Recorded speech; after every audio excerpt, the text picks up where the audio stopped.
Everyone, welcome back to Live Darts. We are here at the Sports Darts Fishing Championships in Aldershot, and we've got Mace the Ace, Chris Mason with us. Mace, first of all, question that's been asked on social media: how are you doing? Obviously, 'cause we know you took a break. Are you in a good place now? Getting there. Yeah, it's been a tough couple of months, but yeah, getting the help I needed, and yeah, just sort of taking each day as it comes. And of course, days like this are pretty much perfect for a bit of rehabilitation. Still following the darts even though you weren't on social media? Yeah, absolutely. Yeah, don't miss an arrow. It's been exciting. It's been interesting. The match play, I think, was well, we say it every year. Then we said it last year when we did an interview. It just keeps getting better and better, and it was great for Rob Cross. I think it was essential for his future. You know, it wasn't quite massively stamping on the panic button, but it was there or thereabouts. You know, considering he was world champion and then had a real lean year, picked up a Pro Tour and a World Series, and of course made some finals, but just didn't cross that line in a big one, and I'm chuffed to bits for him. And only one place to start. The news broke yesterday. Gerwyn Price's fine has been reduced. Thoughts on the whole saga now it's over, and is it right or is it still too much? I don't think it's over. I don't think it's over. How can you reduce someone's fine? So basically they admitted that they were a little bit heavy-handed, and then charge him costs. I think that's just totally unfair. I think it doesn't quite negate the amount, but ultimately all he saved was, you know, about $7.5 grand, which I don't know. Whichever we've gone over it and over and over it. I think if they admitted that they felt he won by default, then the fine was adequate. Now that they're basically not saying that, then it's too much. You can't have it both ways. What do you think of Barry's comments? The fact that he said that he didn't feel that Gerwyn Price's actions influenced the result of the final. Yeah, I think that was massive. I think that was a big call from Barry. He's the first person of, you know, that standing to basically come out and say it. I have mixed feelings because of the Whitlock one and the Anderson one. Did they affect each other? Possibly. Was he solely to blame? Possibly not. Only Gary could answer that, and only Gerwyn himself knows. You know, I hope for Price's sake it just gets put to bed so he can. I mean, he's such a fabulous player, and he is getting better and better. And people forget he is brand new at this sport, really, in terms of how long he's played at this level. And I think it's important for the rest of his career to either nip it in the bud now and just swallow it and go and put it down to experience and just move on and get on with his career, because it is important that he kicks on, because if you got that over your head all the time and the constant back and forth with solicitors and everything else, it must weigh on his mind. And for me, the last few months he's not looked as good as he did early on, because we were having that discussion like we did last year. Was Gary Anderson the best dart player in the world? Was Gerwyn Price for a while? You know, you can certainly make a claim, and then I think all of this going on has put him back a while. So it'd be good to see him just nip it in the bud now and get on with what he does best, and that's play darts. From there, the BDO saga as well. There's 2 points in here. One, the mass exodus of officials, and then the naming of the new venue for the World Championships. We can't call it Lakeside anymore because it goes to the Indigo at the O2. Thoughts on both? I'm sad. They were part and parcel. They were part of the furniture, especially Little Richard and the referees. They were part of it. They made it fun. We've both been there. We've both seen their interaction with the crowd and everything else they do. A little bit disappointed with the way it has been dealt with, and that they weren't thanked for their service over the years, because they certainly didn't get paid a lot of money for doing it. And then on the positive side, O2 Indigo, beautiful venue. I've done an exhibition there. It's pretty perfect for darts, to be honest. Let's hope it's just marketed and promoted properly, and all the people that have moaned over the last few months about not having any information, buy a ticket and turn up. And I wish Des, I mean, I was speaking to Des a lot. I'm going to be doing it for Eurosport the next. Well, I won't be doing the Masters because I'm on ITV duty, but I'd like Des to try and rebrand it and maybe go down the route of calling it the Amateur World Championships, because with regards to broadcasters and sponsors, you can't compete with the PDC. They've got it sewn up. That is elite level darts, and 99% of the players in the BDO are amateurs, and there's nothing wrong with that. You know, look what they've produced in Glen Durrant. You know, Glen Durrant just had a great run to the semi-finals, beat Lewis, beat Wade, beat MVG, went down fighting, and you know, you can just that's a product of the BDO system. So why not embrace it? Why not go down that route?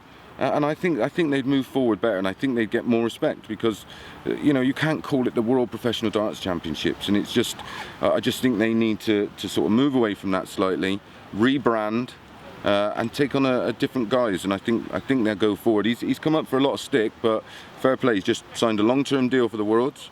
Just signed a long-term TV deal with Eurosport. He's signed a long-term deal for Wim. He's going to call it the World Masters, the World Masters. So, tip your cap to him, and let's see how it works out. Let's not bash him up before he's even started. Touched on Glen Durrant there. Thoughts on his first match play? Really set the world alight and proved to a lot of doubters that he is a class act. Special player. You could see that in the BDO, and everybody go, oh, the averages, the averages.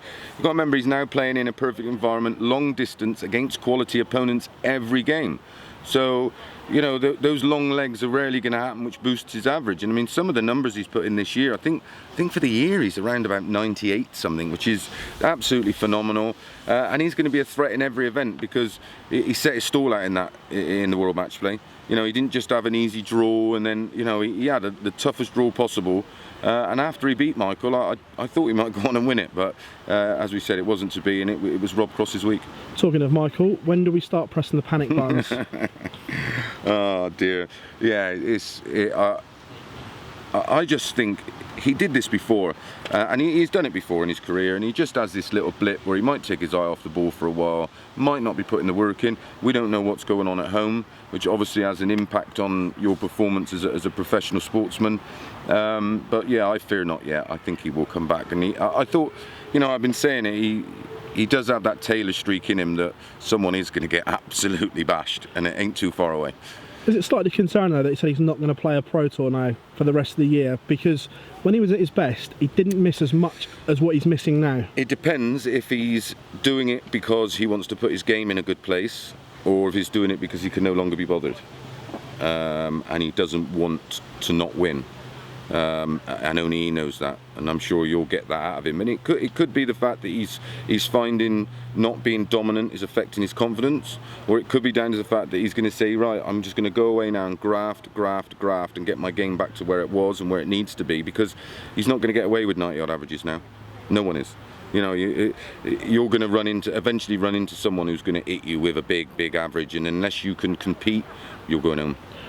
As well, does it say a lot that, this is going to sound a ridiculous statement, but 10 grand to the top pros now isn't a lot of money, and they could probably go and earn that by doing a weekend's worth of exhibitions instead of having to graft. Do you think that's got something to do with it? Absolutely. Those guys now can demand 5, 6, 7,000 a night, and we know Michael in those big shows that you've covered in Germany, he gets a damn sight more than that. He gets almost TV tournament money. So yeah, the incentive there, and because it doesn't affect your rankings when you're at that elite end. As we've discussed, I think he could have a year out and still be pretty much number one in the world. And again, I think the ranking system's flawed. I think it should be tiered via points, and I think that would close everything up a little bit. But that's not down to me. But yeah, I don't think it's enough money for the elite now to go chasing a pound note, because they're making so much money elsewhere. Does he have to win one of these 3 World Series events, do you think? For the rest of the year, yeah. We know the Grand Prix is a real tough tournament. It's a bit of a coin flip because of the format, the double in, double out. Yeah, for me, he has to win something then to give him that impetus for the Grand Slam, because he's got a target on his back now. Everybody fancies a job, where before they feared playing him. I don't think that fear is there right now, and we've seen that happen with Phil. That fear factor went, and everybody fancied beating him, and he got beat more often. And I think that's happening with Michael. If he doesn't win one, looking ahead to Ali Pali, is there a danger that he could go there not a huge favourite for the first time in probably 5 years? I don't think he'd be odds on, that's for sure. I think he'd be probably around about 6-4, maybe a touch bigger. He's not backable right now. You can't back him. You've got to look elsewhere for some value.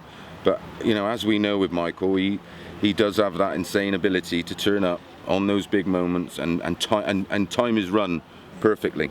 And the most important tournament to him is the Worlds, and of course he's defending champion, and maybe that's his reason behind dropping some of the Pro Tours now, just to try and focus. And I hope he is working on his game, and I hope it's not he's not doing it because he's a little bit fed up, because he's still a young man, and you know, there's still to this day, there's nobody quite like watching MVG on Full Tilt. He's a bit like Gary Anderson, you know, and Adrian Lewis, that flair, that excitement, and the ease in which they play the game and make it look so easy.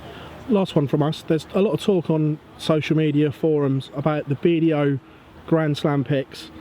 A lot of talk that Leighton Bennett and probably Mikuru could get 2 of the picks. Mikuru, obviously, I think we all agree that we'd love to see one of the ladies in there. Yeah. But is it too soon for Leighton to have a slam pick? Is it great for us? Absolutely. Is it bad for him? I don't think so. He's just got a different mentality, and it would be interesting. Timing that, and it would be interesting to see how he performs and how he copes up against it. But for me, if they don't, the 2 picks, well, there's 3: Durrant, Mikuru, and Leighton. Put them in there. One for the BDO brand and darts in general. Get a youth player in. Look at the you know, the signal you're sending out. I think it'd be a missed opportunity. And Mikuru, she's so popular, and she just lights up a stage. She can find it tough, of course. So will Leighton. But maybe that's not quite the point. If you're trying to rebrand something and push something forward, have a little change things up. We've seen it in the Premier League this year. They changed that up with the contenders, and that was a massive success. And I think that's the way forward. Mate, it's an absolute pleasure, and it's good to see you back on our screen smiling, mate. Thank you very much, buddy. Pal.